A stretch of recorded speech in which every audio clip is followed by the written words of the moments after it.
नमस्कार मित्रांनो, सध्या आपण या बाजरी या प्लॉटमध्ये आहे. ही आहे उन्हाळी बाजरी.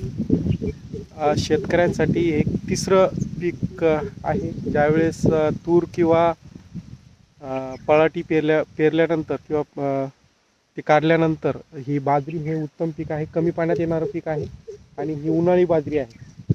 चांगल्या प्रकारे येते. सध्या बघू शकता या प्लॉट पेरून जवळपास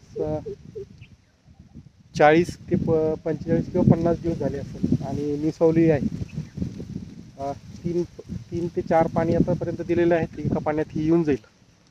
शेतकऱ्यांसाठी हे तिसरं पीक उत्तम आहे. उन्हाळी कमी पाण्याचं पीक आहे आणि तिसरं पीक म्हणून ज्या ठिकाणी आपण सध्या बाजरी हे पीक सध्या मराठवाड्यात पेरलं जातं, परंतु आम्ही विदर्भात असल्यामुळे हे विदर्भात जादा प्रमाणात दिसत नाही.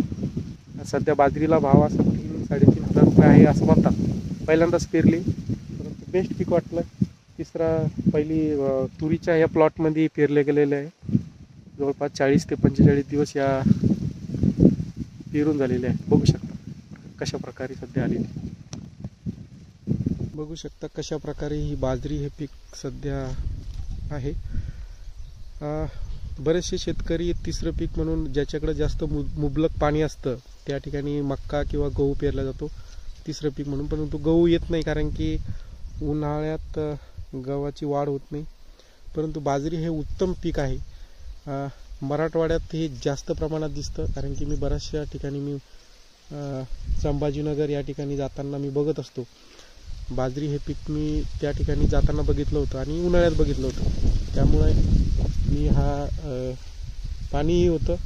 तूर निघल्यानंतर काय पेरावं पाणी असल्यामुळे, त्यामुळे मी बाजरी पेरण्याचा निर्णय घेतला आणि मला असं वाटतं ते यशस्वी होताना दिसतोय. उत्तम प्रकारे सध्या आलेली आहे. कमी पाण्यात आलेली आहे. 3 ते 4 पाणी मी दिलेलं आहे. सध्या 40 ते 50 दिवस झाले. 75 दिवसाचं हे पीक आहे. अतिशय उत्तम आहे. बघू शकता हा जवळपास 5 एकराचा प्लॉट आहे आणि त्या ठिकाणी स्प्रिंकलर चालू आहे, दिसत आहे काय माहिती नाही, पण त्या ठिकाणी मी 3 एकर बाजरी पेरली आहे. कमी पाण्यात येणारं आणि उत्तम पीक, जबरदस्त उत्पन्न आहे असं म्हणतात. मी मराठवाड्यातला एक शेतकरी मागच्या वर्षी आलेला होता आमच्या इकडे गहू घेण्यासाठी. तर त्यांनी आम्हाला सांगितलं होतं, जर का तुम्ही तूर पेरत असाल, तूर निघल्यानंतर तुम्ही बाजरी पेरू शकता आणि बाजरी हे उत्तम येतं. त्यामुळे मी पेरून बघितलं आणि सध्या तरी चांगला दिसतोय प्लॉट. तर मित्रांनो, शेतकरी मित्रांनो, जर का तुम्हाला तुमच्याकडं थोडंसं पाणी असेल आणि तुम्हाला जर का तिसरं पीक घ्यायचं असेल तर बाजरी हे उत्तम पीक आहे. कमी पाण्यात येणार आहे. बघू शकता सूर्य हा भयानक तपत आहे, परंतु तशा वातावरणातही 3 पाण्यात ही बघू शकता हिरवीगार आहे. कारण ती घास गवतावानी थोडीशी दिसते. अतिशय पतली पेरावं लागते, थोडीशी दाट दिसते. या ठिकाणी ज्या ठिकाणी पतली आहे त्या ठिकाणी त्यांना डेराही केलेला आहे.